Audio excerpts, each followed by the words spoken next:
शरणागत दीनार्थ परित्राय प्राणे सर्वास्यति हरे देवी नारायणी नमस्तुते।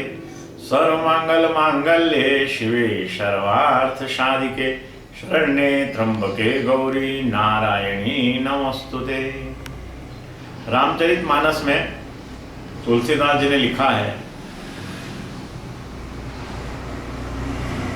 श्रद्धा और विश्वास जो है माँ पार्वती और भगवान शिव का रूप है। और भवानी शंकरो वंदे श्रद्धा विश्वास रूपिणो।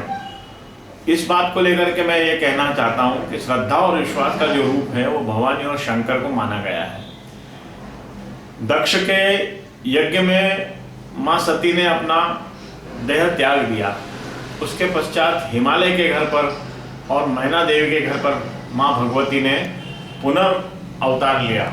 और पुनर्अवतार लेने के बाद भी उनका यह संकल्प था, भगवान शिव का कहा न मानने से पिता के घर जाने के कारण दक्ष के घर में भगवान शंकर की अवमानना को देखते हुए पार्वती ने अपने देह का त्याग किया। उस देह के त्याग के कारण उन्होंने पुनर्जन्म हिमालय के घर में उनका होता है। और हिमालय के घर में जब पुनर्जन्म होता है तो वहाँ पर वो पार्वती के नाम से प्रख्यात होती है। पार्वती की यह जिद थी कि भगवान शिव को पुनः प्राप्त करो। और भगवान शिव तो अजन्मा है, महाकाल हैं। भगवान शिव पुनः तपस्या में 84,000 वर्ष की उन्होंने समाधि ले ली थी। और माँ पार्वती उसका पुनः जन्म लेकर के प्रसन्न करने के लिए तप करने का निश्चय किया कि भगवान शिव को कैसे प्राप्त किया जाए। निश्चित तौर से भाद्र मास की शुक्ल पक्ष की तृतीया जो है हरताली तीज के नाम से प्रसिद्ध है। और इसीलिए प्रसिद्ध है कि माँ पार्वती ने जिस भगवान शिव को प्राप्त करने के लिए जो तपस्या की, उस तपस्या के परिणाम स्वरूप पार्वती को शिव प्राप्त हुए।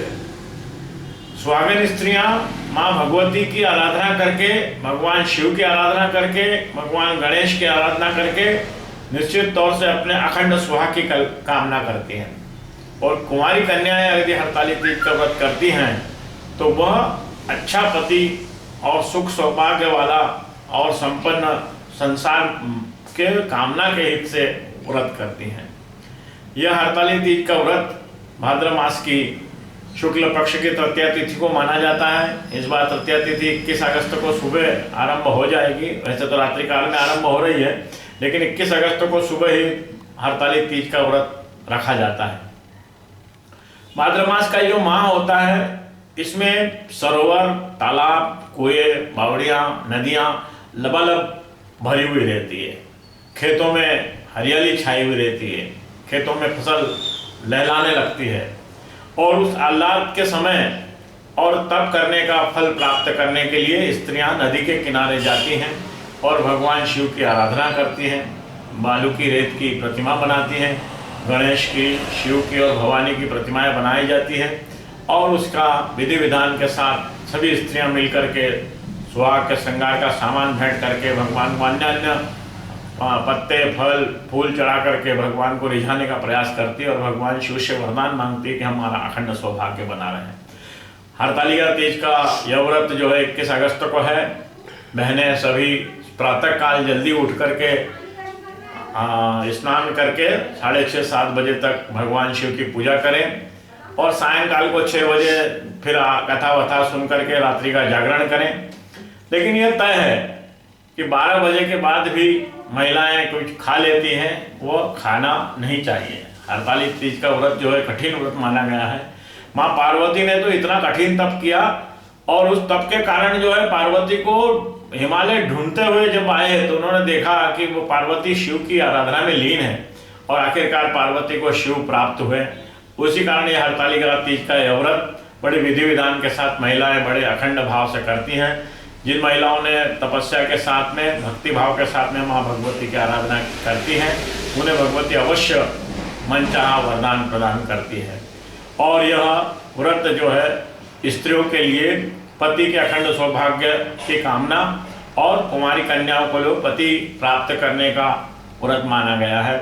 और यह निश्चित तौर से पूरे भारतवर्ष में हरतालिका तीज के नाम से प्रसिद्ध है।